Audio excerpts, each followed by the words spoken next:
आज तो वचन पूर्ति का दिन था। नारी शक्ति वंदन अधिनियम को लागू करवाने का दिन था, एक ऐतिहासिक दिन होना था। लेकिन ऐसा लगता है कि कांग्रेस पार्टी और विपक्ष के सभी दल यानी पूरा का पूरा इंडी अलायंस केवल और केवल उन पर राजनीतिक स्वार्थ ही हावी हुआ और उन्होंने महिलाओं के साथ आज धोखाधड़ी करी है। उन्होंने इस देश की मातृशक्ति के साथ विश्वासघात करा है। तो आगे अब क्या रणनीति रहेगी? आप देख लीजिएगा, मातृशक्ति का जो आक्रोश है उसका पात्र बना है कांग्रेस पार्टी और पूरा का पूरा इंडिया अलायंस। आगामी चुनावों में इन्हें मुंह की खानी पड़ेगी और हम जन जन तक इनकी धोखाधड़ी और विश्वासघात की गाथा एक एक मातृशक्ति के द्वार लेकर जाएंगे। आज महिला आरक्षण बिल को 2029 में लागू करने के लिए संशोधन बिल रखा गया। इस बिल को पास करने के लिए कॉन्स्टिट्यूशनल अमेंडमेंट था, तो 2/3 मेजोरिटी की आवश्यकता थी। 2023 में नारी शक्ति वंदन अधिनियम पास किया गया जिससे महिलाओं को 33% दिया गया, लेकिन उसके अंदर शर्त थी कि पहले सेंसेक्स और फिर डिलिमिटेशन होगा। अब जब सरकार 2024 में आई तो विपक्ष ने जाति जनगणना की मांग उठाई, सरकार ने इस बात को माना और जनगणना में जाति को शामिल किया।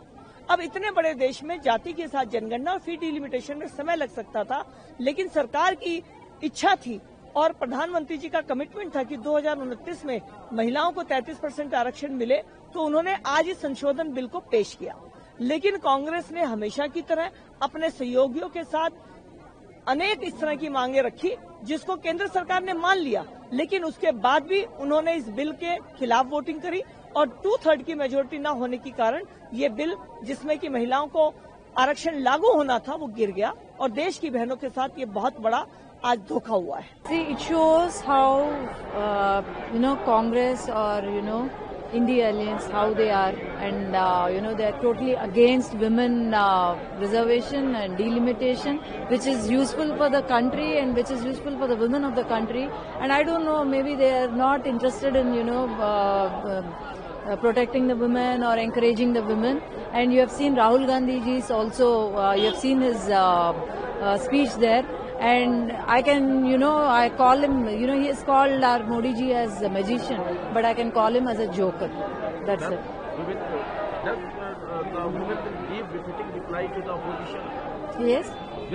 Yes, definitely they will be giving, and already the reply will be, I think Amit Shah ji has given directly or indirectly, he has given the reply to them, and definitely even Telugu Desam party will also be giving reply to them. बहुत ही, मुझे नहीं लगता इससे दर्दनाक और शर्मिंदगी भरा कुछ ऐसा कभी इससे पहले अंदर हुआ है संसद भवन में। सारी बेटियों का, महिलाओं का मनोबल जो है गिरा कर रख दिया है, तोड़ कर रख दिया है। और इतनी मुझे नहीं लगता इस तरह की उम्मीद किसी ने भी विपक्ष से की थी। और मुझे लगता है, मुझे तो एक पर्सनल लॉस ये महसूस होता है और I feel so terribly bad कि आज हमें ये इतना शर्मनाक दिन देखने को मिल रहा है। लेकिन जैसे प्रधानमंत्री श्री नरेंद्र मोदी जी ने कहा कि हम ये लाकर ही रहेंगे, महिलाओं को उनका हक दिलाकर ही रहेंगे, तो हमें प्रधानमंत्री जी पर विश्वास है और हमें पक्का विश्वास है कि बेटियों को उनका हक मिलेगा। इतना इम्पोर्टेंट बिल होने नहीं दिया ना, कभी वापस ऐसे हो गया, पहले जैसे नहीं होने दिया। It's very sad whatever.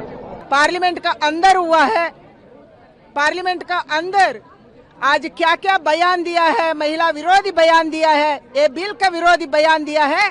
पूरा देश का महिला सुन रहे थे, देश का महिला का आकांक्षा था, आशा था ये बिल पास होगा। हम पार्टी के लिए कार्यकर्ता काम किया है, वो कांग्रेस हो, जेडीएस हो, बीजेपी हो, डीएमके हो, कोई भी हो, उधर का महिला इंतजार कर रहे थे हमको भी मौका मिलेगा, मगर उसको हराने का काम आज इंडिया अलायंस ने किया, राहुल गांधी के नेतृत्व में किया। राहुल गांधी के लिए, कांग्रेस के लिए केवल एक परिवार का महिला अंदर आना चाहिए। इंदिरा गांधी, सोनिया गांधी, प्रियंका गांधी वो सब आ सकते हैं, मगर उसका कार्यकर्ता लोग इधर नहीं आना। ये कांग्रेस है, ये इंडिया अलायंस है, उसको ऊपर जरूर हम कार्रवाई करेंगे। हम पूरा देश में इसका खिलाफ लड़ेंगे।